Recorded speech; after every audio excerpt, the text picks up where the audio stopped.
오늘의 말씀은 요한복음 1장 29절에서 34절 말씀입니다. 요한복음 1장 29절에서 34절 말씀입니다. 함께 읽겠습니다.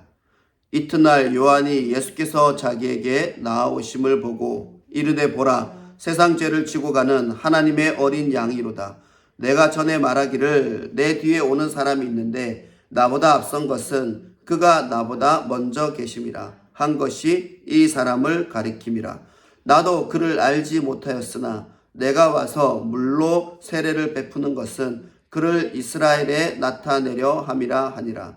요한이 또 증언하여 이르되 내가 보매 성령이 비둘기같이 하늘로부터 내려와서 그의 위에 머물렀더라.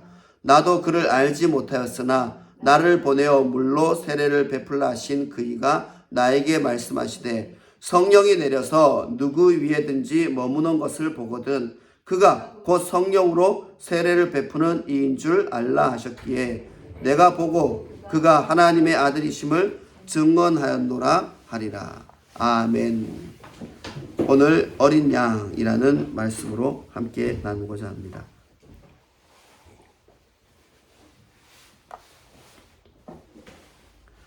요한복음을 쓴 요한은 특히 사랑이 풍성했던 그런 사도로 우리가 이야기합니다.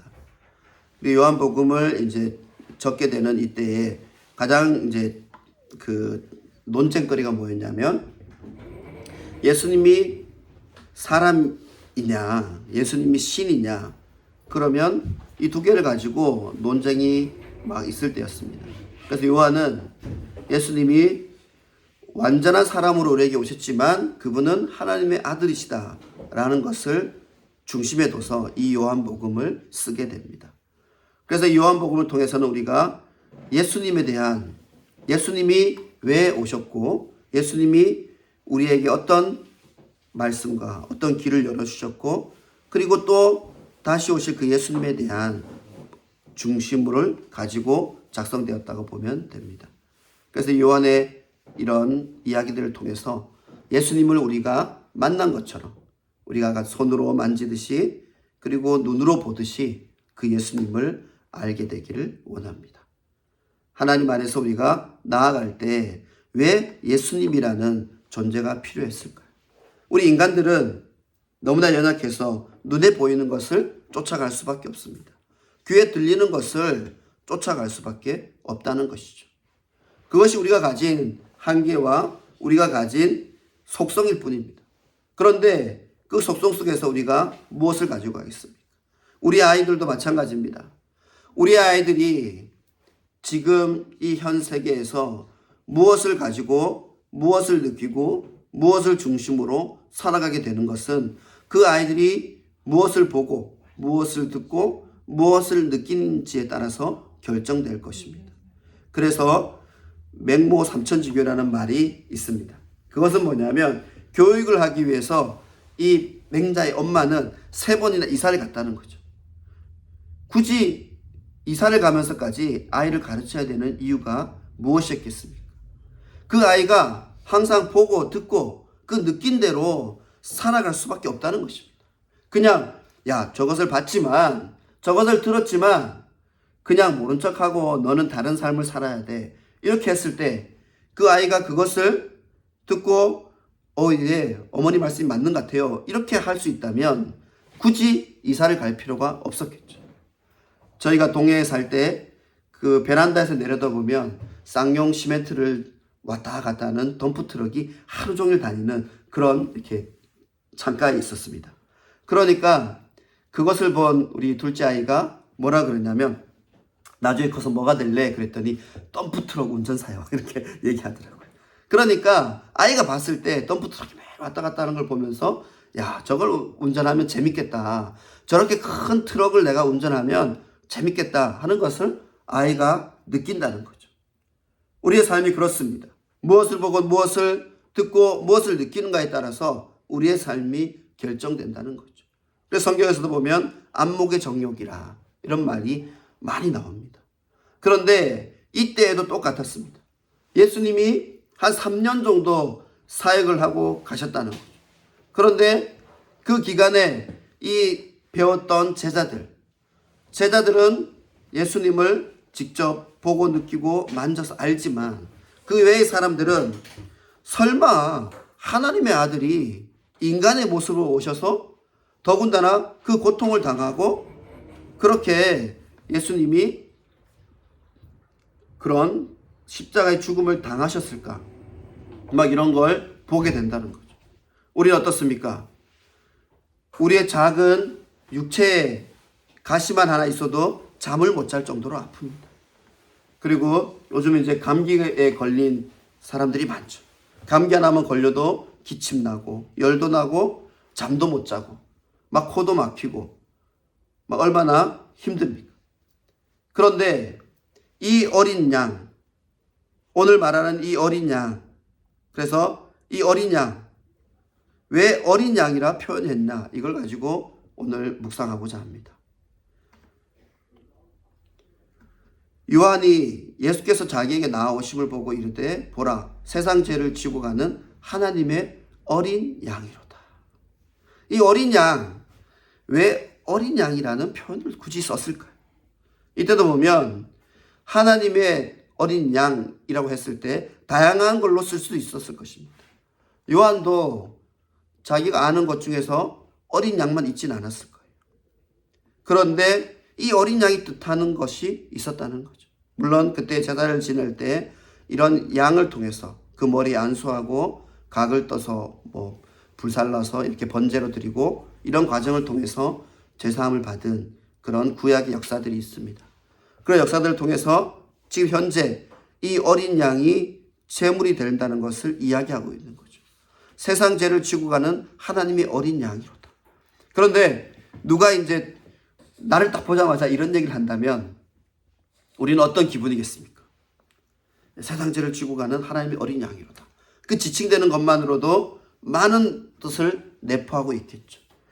특히 이 양이라는 동물에 대해서 우리가 이제 많이 보면 이제 방어할 수 있는 것들이 거의 없어요. 보통 보면 뭐 발톱이 날카롭다거나 이가 날카롭다거나 아니면 뭐 몸집이 아주 날렵해서 피할 수 있다거나 뭐 이런 것들이 있어야 세상을 살아가는데 도움이 되겠죠. 그런데 양을 보면 그러한 요소들이 없어요. 다리도 보면 짧고요. 그리고 막 눈도 시력이 막 좋아서 멀리를 볼 수 있는 것도 아니에요. 그리고 막 귀가 엄청 좋아서 듣는 능력이 엄청 발달해 있는 것도 아니에요. 실제로 양을 몰고 나가면 그 양이 그냥 풀만 이렇게 먹다가 길을 잊어버리고 낭떠러지 계곡에 떨어지고 이런답니다. 우리가 보통 먹을 때도 확인을 하고 먹잖아요. 야, 여기에 맛있는 풀이 있으니까 이걸 먹어야 되겠다. 그런데 이 양은 그 풀을 먹다가 자기 어미와 떨어지는지 그리고 자기가 무리에서 얼마나 떨어지는지도 모르고 풀만 먹다가 길을 잃어버린다. 무리도 잃어버린다. 그러니 얼마나 이 어린 양이라는 존재가 연약한 존재겠습니까? 그런데 이 요한이 예수님을 보면서 딱 첫 마디가 뭐냐면 하나님의 어린 양이라는 거죠. 하나님의 어린 양, 연약한 존재. 그리고 누가 없으면 혼자서는 살아갈 수 없는 존재. 그래서 예수님은 하나님 없이는 살아갈 수 없는 존재로 표현되는 것입니다. 그런데 우리가 신이라고 생각하면 그렇지 않잖아요. 신이라는 생각되는 그런 존재는 막 능력 있고 모든 걸 할 수 있고 막 이런 느낌으로 받아들여지는 거죠. 그러다 보니까 이렇게 설명되는 이 예수님을 전했을 때 그들은 그들이 가진 신에 대한 시각으로 받아들이게 되는 거죠. 그래서 영지주의를 가진 자들 뭐 이런 어떤 그런 맥락을 가진 자들은 이 예수님이 그냥 신으로 오셨는데 우리가 그것을 본 거지 하나님의 그런 어떤 사자처럼 온 거지 그게 뭐 인간의 모습으로 태어나서 우리의 육신을 갖고 있었던 거 아니라 막 이렇게 얘기도 하고요. 또 어떤 사람은 정말 맞아 내가 봤어 이렇게 해서 논쟁이 붙은 거죠. 그리고 요한이 이걸 쓰게 되는 거예요. 그런데 이 어린 양의 존재를 보면서 우리가 알게 되는 게 무엇입니까? 예수님의 그 모습, 그 어린 양의 모습으로 왔기 때문에 우리가 그 예수님의 사랑을 직접 받을 수 있고 만날 수 있게 되었다는 것입니다. 지금만 해도 그렇습니다. 우리가 뭐 우리가 세워진 대통령 우리가 투표해서 뽑았지만 내가 만나고 싶다고 그 사람을 만날 수 있습니까? 내가 내일 내가 시간이 한 2시쯤 되는데 나랑 만나서 차 한잔 합시다. 그러면 그 사람이 좋죠 이렇게 해가지고 나를 만나줍니까? 그렇지 않지 않습니까? 우리가 투표로 뽑은 그 지도자 하나도 내가 만나기가 이렇게 어려운데 하나님의 아들 이 예수님을 만나는 것은 얼마나 더 어려운 일이겠습니까? 그런데 이 특별한 일은 무엇이냐면 요한이 말하고 있습니다. 그 예수가 우리에게 오신 그 예수가 하나님의 아들 그 독생하신 그 예수가 세상 죄를 지고 가는 하나님의 어린 양이라는 것입니다. 그렇기 때문에 우리는 이 예수님을 나만의 예수님, 나를 찾아오신 그 예수님으로 만나고 영접할 수 있는 것입니다. 왜냐하면 큰 존재로 왔다면 그를 우리가 어떻게 두려워서 만나겠습니까?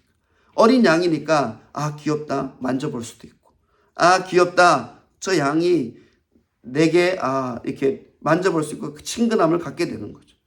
만일 사자라 그러면 그 사자를 어떻게 만지겠습니까? 그리고 우리 산에 이제 봐도 저번에 이제 그 대전인가 어디 지하철에 멧돼지가 이제 들어왔는데 그 멧돼지한테 막 물리고 막 다치고 막 그랬다 그래요. 그래서 비상사태가 선포돼서 그 멧돼지를 결국 잡았는데 그런 초식동물이라고 얘기되는 그 돼지도 굉장히 무섭다 그럽니다. 그런 것처럼 이 어린 양이 아니면 우리 가까이 할 수 없어요. 우리가 산에 들에 보면 다람쥐가 있잖아요. 어릴 때 다람쥐 많이 봤나요? 그 다람쥐를 혹시 손으로 잡을 수 있을까요? 없을까요? 우리가 등산을 가면 또 뭐 김밥도 달라 그러고 이 다람쥐가 있잖아요. 그런데 그렇게 귀엽게 생긴 그 작은 다람쥐라도 만지면 큰일 납니다. 그 다람쥐한테 물리면 이 손가락 같은 것도 잘릴 수도 있고요. 피도 막 나고 그럽니다. 그러니까 우리가 귀엽다고 하는 저 다람쥐도 내가 손으로 확 집을 수 없어요. 그렇기 때문에 특별히 예수님의 모습을 이 어린 양에다 비유한다는 것은 누구에게나 갈 수 있다는 것을 의미하는 것 아니겠습니까? 우리 아이들도 가까이 갈 수 있고 나도 가까이 갈 수 있고 연약한 자도 가까이 갈 수 있는 존재로 예수님께서 오셨다는 것을 표현하고 있는 것입니다. 내가 전에 말하기를 내 뒤에 오는 사람이 있는데 나보다 앞선 것은 그가 나보다 먼저 계심이라 한 것이 이 사람을 가리킵니다. 나이로 보았을 때 누가 더 나이가 많았을까요? 요한이 많았을까요? 예수님이 많았을까요? 요한이 많았죠. 그런데 예수님에 대해서 정확하게 설명하고 있는 거죠. 분명히 내 뒤에 오는 사람이 있다 그랬죠. 분명히 이제 나보다 늦게 태어난다고 분명히 자기가 얘기를 해요. 요한이. 그런데 나보다 앞선 것은 그가 나보다 먼저 계십니다. 그러니까 이 땅에 이제 태어나기는 나보다 분명히 늦게 오는 사람이라 분명히 이야기를 하면서 나보다 앞선 것은 그가 나보다 먼저 있었다. 이게 보면 세상에서 우리가 보는 이런 관점, 이성적인 우리의 이치로 보면 이게 앞뒤가 전혀 맞지 않는 얘기죠. 나보다 뒤에 태어났는데 나보다 뒤에 왔는데 그가 나보다 먼저 있었다. 앞뒤가 전혀 맞지 않습니다. 세상의 어떤 우리 생물학적인 그 논리로 봤을 때는 전혀 맞지 않죠. 그런데 영적으로 보면 예수님께서는 이미 계셨고 그 예수님이 내게 오셨다는 것을 이 요한이 지금 증언하고 있는 것입니다. 그러므로 예수님은 이때에만 있었던 게 아닌 거죠. 예수님이 이때에 그 마리아를 통해서 태어나서 존재하는 것이 아니라 이미 존재했던 예수님이 우리에게 오셨다는 것을 이 요한이 말하고 있는 것입니다. 그런데 이 요한이 이걸 어떻게 알았겠습니까? 이거를 알지 못하였죠. 나도 그를 알지 못하였으나 내가 와서 물로 세례를 베푸는 것은 그를 이스라엘에 나타내려 합니다. 그러면 이 모든 사역은 누가 준 겁니까? 요한에게 이 사역은 하나님께서 주신 거죠. 하나님께서 이 예수께 세례를 베풀고 이스라엘에 그가 나타나게 하라라는 그 명령을 요한이 실행하고 있는 거죠. 그리고 요한도 분명히 증언하여 이르되 이야기합니다. 예수님은 성령이 비둘기같이 하늘로부터 내려와 그 위에 머문다. 그것을 보고 예수님인지 알라고 하나님께서 이 요한에게 가르쳐 주신 거예요. 요한은 하나님이 가르쳐 주신 대로 그 모든 것을 보고 알고 느끼게 된다는 것입니다. 그래서 성령이 비둘기같이 머무는 자, 그가 바로 예수님, 그리스도라는 것을 알게 되는 거죠. 그래서 오직 이 요한이 하나님의 뜻대로 사역을 했다는 것을 여기서 나타납니다. 그리고 하나님의 뜻대로 예수님을 보게 되는 거죠. 성령이 내려와 누구에든지 머무는 것을 보거든 그가 곧 성령으로 세례를 베푸는 이인 줄 알라 하셨기에 내가 보고 그가 하나님의 아들이심을 증언하였노라 하리라. 이 요한도 성령을 통해서 예수님을 정확히 보게 됩니다.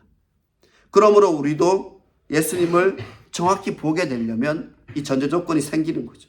성령으로 보게 되어야 예수님을 온전히 보게 된다는 것입니다. 그럼 우리가 세례를 받고 그 세례를 받은 그가 믿음을 가지고 나아가게 되는 것이죠. 그래서 이 세례가 중요한 우리가 거쳐가는 굉장히 중요한 과정이 되는 거죠. 그래서 세례를 통해서 성령을 받고 그 성령으로 예수를 보고 이게 이제 이어져 있는 거죠. 떨어져 있는 것이 아니라 이어져 있는 것입니다. 내가 보고 그가 하나님의 아들이심을 증언하노라. 그래서 성령의 역사를 통해서 예수님을 알게 되고 내가 그를 증언한다고 요한이 이야기하고 있습니다. 그래서 이 요한, 지금 이거를 쓰고 있는 요한, 이 둘이 어쩌면 이름이 우연히 같아진 걸까요? 그렇게 보는 거죠. 그래서 이 요한이 어떤 마음으로 이 말씀을 썼고 그 세례를 베풀었던 그 세례 요한은 어떤 의미로 예수께 세례를 베풀었는지를 통해서 우리가 성령의 역사를 하나님의 그 계획을 알게 되는 것입니다. 그 계획을 통해서 우리가 믿음을 가지고 나아가게 되는 거죠. 이 어린 양 이것을 보게 되는 우리 모두가 있기를 원합니다. 이 세례 요한은 광야에 있었습니다. 왜 그가 광야에 있었을까요? 그것은 우리가 보면 그 모든 것을 다 끊고 하나님만 바라본다 하는 의미가 그에게 있었다는 것입니다. 하나님만 바라보는 자에게만 하나님의 능력이 오히려 이렇게 깊이 크게 나타났던 것이죠. 그래서 우리가 모든 걸 끊고 하나님만 바라보고 기도할 수 있는 자가 있다면 얼마나 하나님을 더 깊이 느끼겠습니까? 그런데 우리는 그렇지 않습니다. 우리 세상 모든 걸 들고 하나님 앞에 나가 기도하잖아요. 오늘 어제의 그 문제, 내일에 이루어질 그 문제, 지금 내가 갖고 있는 많은 그런 것들을 다 안고 하나님을 바라보고 나아가게 되는 것입니다. 그래서 우리는 오히려 하나님만 바라보기에 혼란스럽고 그리고 하나님만 보는 그 눈이 막혀져 있지 않은지 우리를 점검해야 될 것입니다. 요한이 하나님의 어린 양 예수님을 바라보고 그를 바로 알았던 것은 그가 하나님께 집중해 있었기 때문입니다. 우리는 어떻습니까? 하나님께 집중하는 우리 모두가 되어야 되겠습니다. 하나님의 어린 양을 통해서 우리는 무엇을 알게 됩니까? 연약한 모습으로 오린 그 예수님이 우리가 언제나 친근하게 갈 수 있는 그 예수님이라는 것입니다. 그래서 첫 번째, 그 친근한 예수님을 만나는 축복이 있기를 원합니다. 그리고 이 요한처럼 그 세례를 통해 예수님을 더 깊이 보게 되고 또 성령님을 만나게 되고 성령님을 통해 또 예수님을 느끼게 되는 그런 선순환적인 그런 믿음으로 나아가기를 원합니다. 우리가 예배를 드려도 왜 예수님을 만나지 못합니까? 그 예수님이 그 큰 성전에 있다고 눌려있기 때문이기도 합니다. 그래서 예수님을 어린 양으로 비유하기인지 모릅니다. 큰 건물에 그렇게 크게 달린 십자가를 바라보고 막 웅장한 소리를 들으면 예수님이 계신 것 같게 소리치다가 집에 와서 앉아서 TV를 틀면 예수님이 내게 안 계신 것 같아. 우리가 이제 그런 모습을 갖게 된다는 것입니다. 그런데 그렇지 않습니다. 우리가 언제나 어린 양을 보듯이 친근한 예수님을 만나듯이 내가 집에 있어도 아니면 길거리를 걸을 때도 내가 어느 카페에 앉아 있을 때도 예수님은 내게 친근한 분으로 다가오시고 언제나 나의 삶을 변화시키고 저 천국의 가장 좋은 그런 말씀의 보화들로 나를 채워주신다는 것입니다. 그래서 오늘 이 친근한 어린 양, 이 예수를 만나고 이 예수를 통해서 내 삶이 변화되고 그리고 오직 하나님의 그 능력을 체험하는 우리 모두가 되시기를 축원합니다. 함께 찬양하겠습니다.